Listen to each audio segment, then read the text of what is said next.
Right, let's keep things moving. Hopefully we'll gain a few more major upgrades in this clip, but considering the only one we've gotten so far is the charge beam, that's probably not going to be the best measuring stick for this game.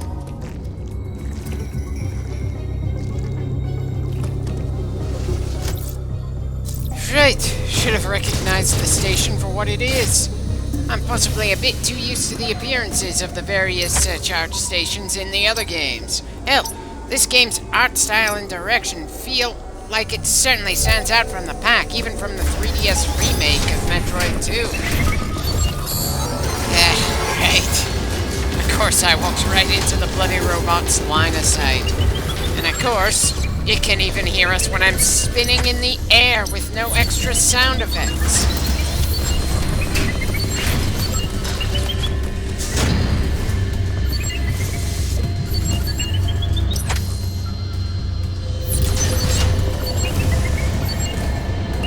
As much as I hope this is a path that thing would find awkward, I'm pretty sure it's more capable of moving around than we are.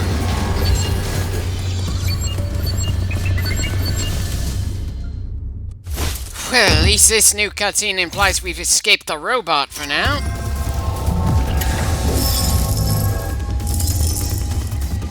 And we finally found the room where the ominous robotic eye was. Once we destroy this, we'll be able to destroy the next Emmy.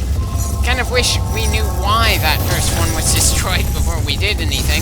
Just like I wish we'd seen how that absurdly durable robot got so mangled before we got there. I'm pretty sure it has something to do with the Jozo Samus fought at the start of the game, but still, would have been nice to see how that went to help really showcase how much more capable that bastard is from our heroine. Just because I liked how the opening cutscene showed how outclassed Samus was, even with the plasma beam, the aerosuit, and super missiles, doesn't mean I wouldn't have liked some more to make that particular confrontation feel more awesome when we finally get to it near the end. Anyway, seems the robot somehow knows the robotic brain thing just got destroyed. Guess that means they're more connected than just us gaining the ability to destroy Emmys after absorbing from the brains.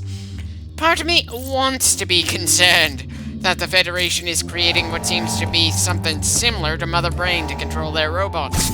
But I suppose that doesn't matter at the moment, since we're not fighting against the Federation right now. We're just destroying their hijacked crap.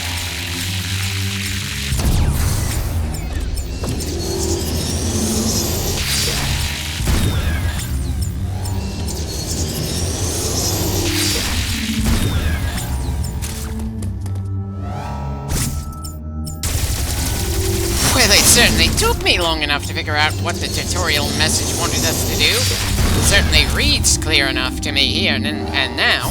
Am I just having a reading comprehension problem when I was recording or something?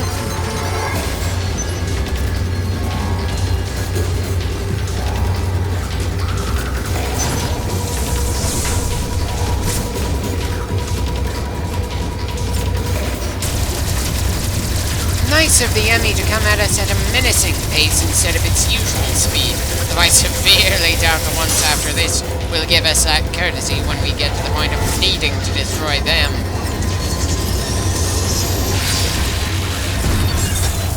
Right, that makes 2 of them destroyed in 4 clips. I'm sorry, but destroying them right from the start just feels like it undermines part of what makes them feel menacing.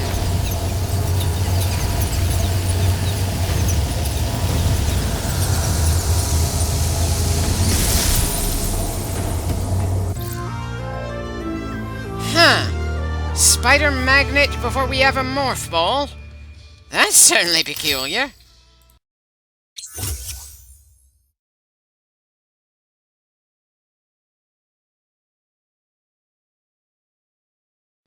I have the distinct feeling we're not going to want to do too many attacks while using the spider magnet. Anyway, I have to admit I like the fact that the area becomes a bit brighter once we destroy the thing that's constantly stalking the halls. Though I'm pretty sure it won't take long for these halls to fill with regular enemies, now that the menacing monster is out of the picture. Its territory was just too damn large for them to leave bare for long.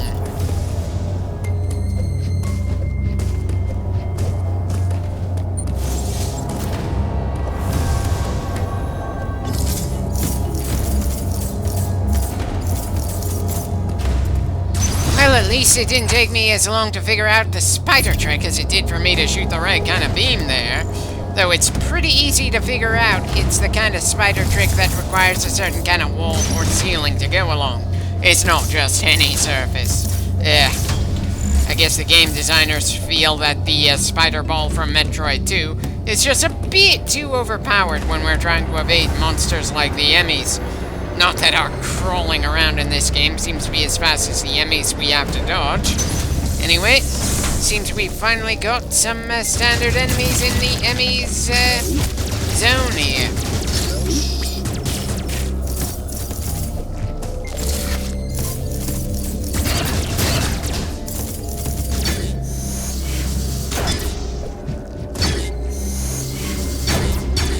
Okay, no clue why that door isn't opening, since it certainly looks like a charged door to me.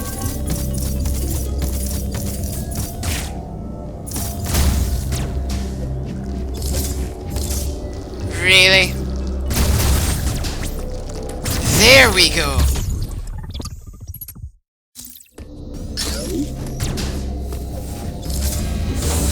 Interesting way to open a path, and that's certainly making me feel worried how we're going to open up some of the paths later on. Still, even if we don't have the morph ball yet, things are still reasonably open for us.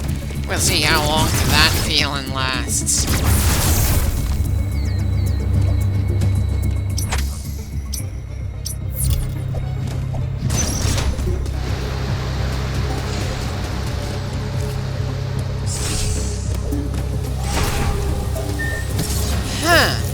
Certainly a nice shift on the whole eyeball door idea thing. Did they use that for the 3DS game? I don't really remember for some reason.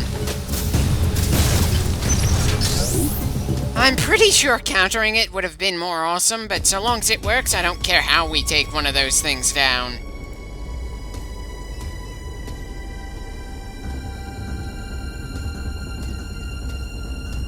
I'm kinda sure an upgrade must have sat on that hand, which means... Yeah, this is gonna be the first actual boss fight of the game. Assuming you don't count the 2 robots and the brain thing earlier. I'm definitely looking forward to this. Right, of course this boss is only vulnerable to missiles. Is it wrong of me to wish that more enemies in the 2D games were vulnerable to the basic power beam as well? For a moment, I thought we could climb on top of the stuck tail.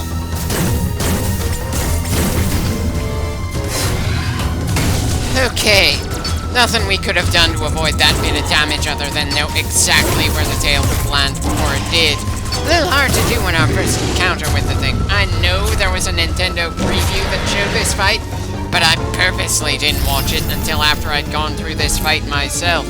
I had already committed to buy this game the moment I heard it was going to exist, much like I have with Metroid Prime 4. The fewer spoilers I did my first playthrough of it through, the better. Anyway, nice to see that stage we actually didn't need to use missiles to damage the bastard's tail there.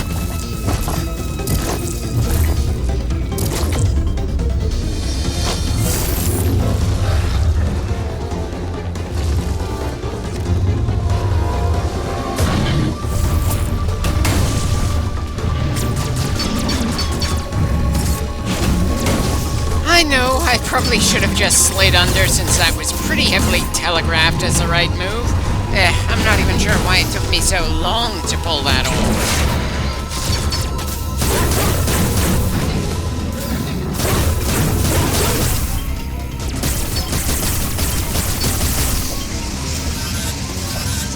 Well, this thing certainly has quite the bag of tricks going for it. I've got the distinct feeling we might not be able to take it down in the first go. Definitely am enjoying how tough this first boss fight is, though.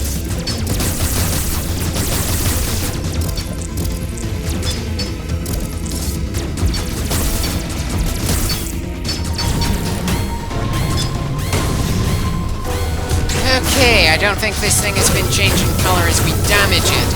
I probably wouldn't feel so annoyed by that if the damn thing had a health bar. Why did they decide to make it harder to tell how much progress you're making in a fight? Sure, the cutscenes are awesome, but I like knowing how close we are to ending a particular enemy in a given encounter. Otherwise, the ending just kind of feels a bit abrupt.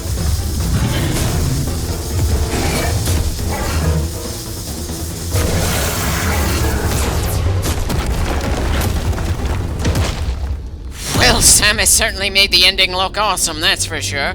I felt like we got through that by the skin of our teeth, and that was just the first boss.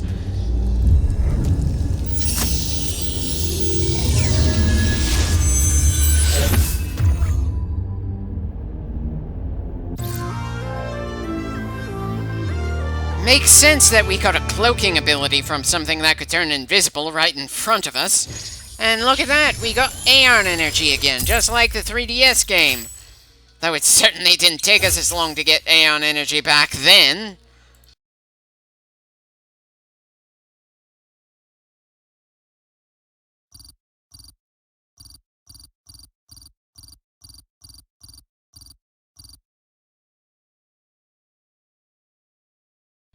Right, so it's something we're very likely to use a lot in later Emmy areas.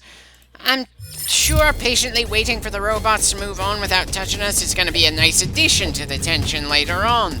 Though apparently, unlike a lot of other bosses we took on in earlier games, we don't get healed once we grab the upgrade they leave behind for us. Bit of an annoying change there.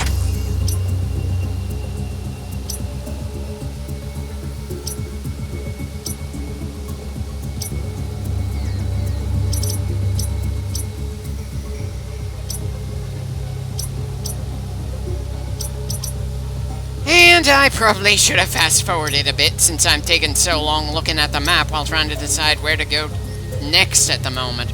I'm pretty sure the next thing we should do is get to the network station and tell Adam what's happening so far. Also, not too sure why this game needs a mission log like that, when it's not like this is going to be an especially long game last time I checked. Like all the other 2D Metroid games, it should be relatively short, despite my questionable exploration abilities.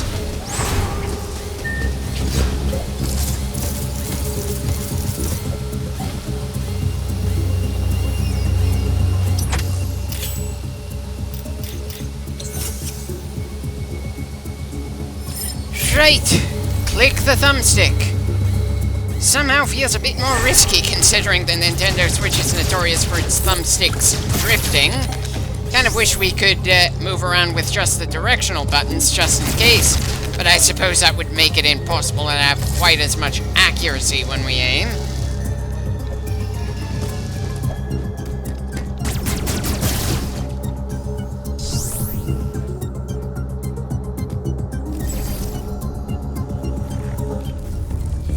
Not the way to the network room, but it could lead to something fresh. At the very least, I'm appreciating not having to deal with another Emmy so damn soon, considering how recently we destroyed the last one.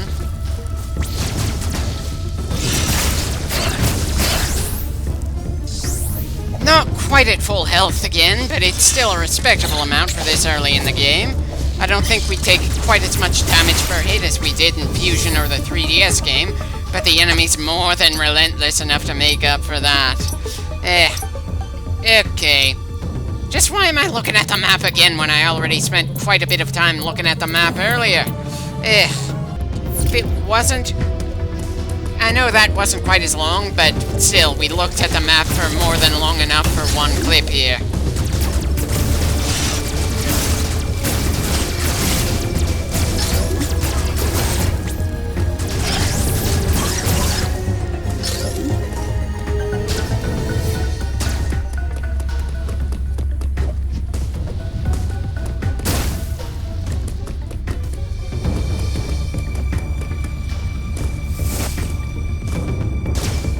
Okay, apparently this path isn't available to us for some odd reason. Kind of wish the map had made that more clear. Again, not really sure if it's right to blame the game or myself. I just know I'm making less progress at the start of this game than it feels like I made with the others in this series.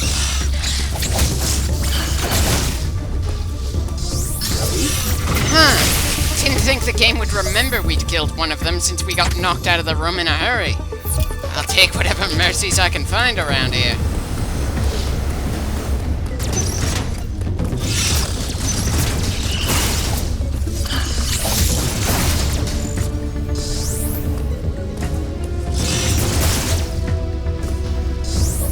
Vaguely tempted to try going to that terminal float thing and see if we can open some of the doors that turning it on had shut, but I suppose it's better we just go through unexplored territory at the moment. Huh. Thought that was a platform. I'm kinda surprised we don't have that kind of issue more often with the art style of this game. Hell, just how many two-dimensional games use three-dimensional sprites and terrain anyway? Sure, it looks amazing, and probably helped switch from cutscene to gameplay a lot faster, but still, it's a little strange.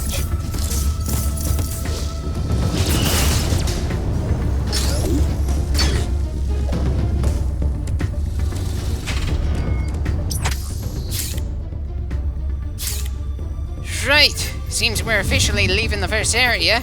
For now, at least. Not that we know just how many areas we're gonna have to go through before we make it to the ship. Hope nobody minds if I pass forward through the loading screen here.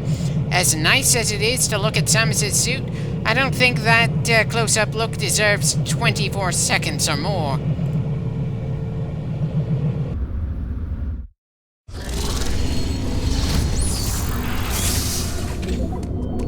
You know, there are plenty of games that would have probably had a village of cat people in a place called Cataris. I'm also pretty sure I'm not going to remember the names of all the zones we go through in this game, just like I didn't for the other games.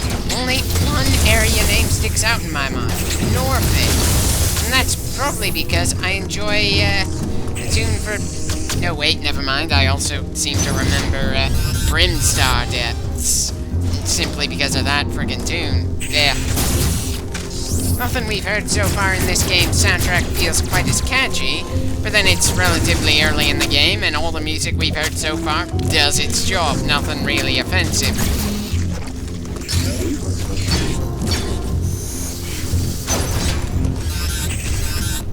Right, so both doors, once we go through the elevator, are too damn warm for us to make any progress through.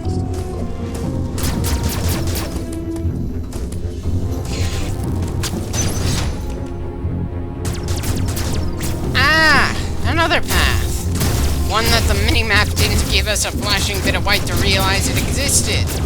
So if I needed more reason, I wonder why the game designers bothered with that little gimmick for the minimap there.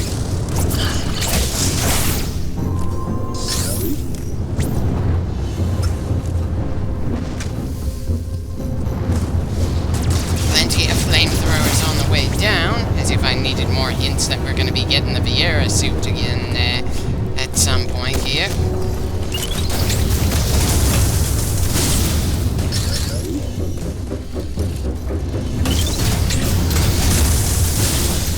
Those things do that flash thing for a counterattack, so I suppose I probably should do that instead of just throwing missiles at them.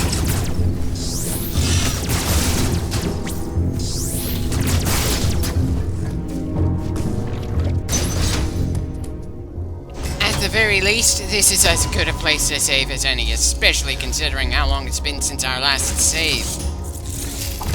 Uploading data. CPR appears to be powered by thermal energy. Magma is pumped from the planet's interior and routed from there. I have located the central routing system for the magma. It is here in Cataris.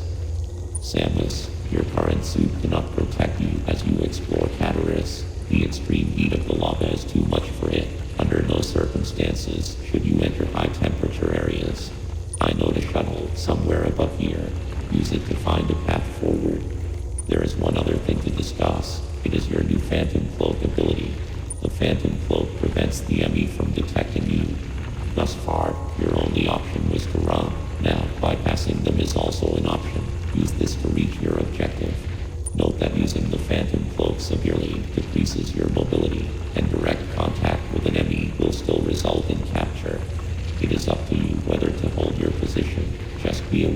surroundings. The Phantom Cloak is useless. Once an enemy sees you, you will need to evade capture until it gives up pursuit. The Phantom Cloak can remain active after your aim has been depleted. It will consume your life energy